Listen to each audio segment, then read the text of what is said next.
В Абхазии зафиксирована вспышка сезонного гриппа и ОРВИ. По словам специалистов, в этом году вспышка вирусных заболеваний началась намного раньше, чем в прошлом.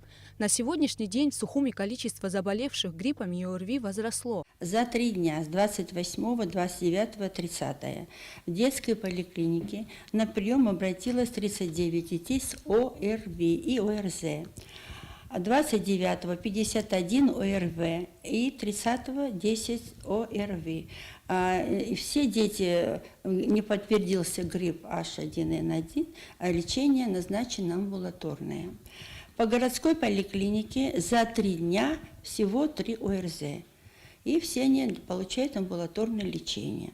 Поликлиника номер 3, 20 больных ОРВИ и ОРЗ, также амбулаторное лечение.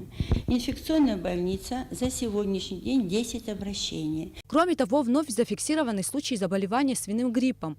Заболевшие проходят необходимый курс лечения в Сухумской республиканской больнице, и их жизни ничего не угрожает. По словам специалистов, не допустить серьезных осложнений позволит лишь своевременное обращение к врачам за медицинской помощью. А самым эффективным и действенным методом борьбы со вспышками гриппа является вакцинация.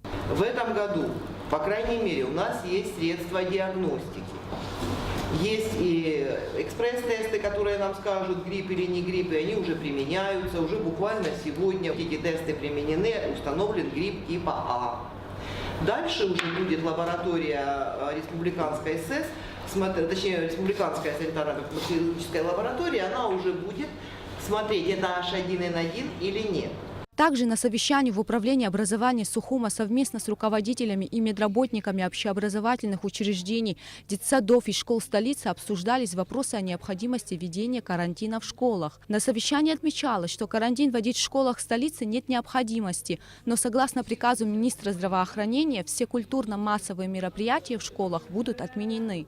Что касается карантина, вот в наших школах около 8 тысяч учащихся. На сегодняшний день отсутствие детей составляло чуть более 2000 детей. Чтобы сделать карантин, нужно сопоставлять цифры детей, отсутствующих в школе, и сколько детей обратилось в медицинские учреждения. Санитарные службы держат постоянно ситуацию под контролем, ежедневно получая отчеты из медицинских учреждений и школ. Гугуца Вардания, Руслан Орлов, Абхазское телевидение.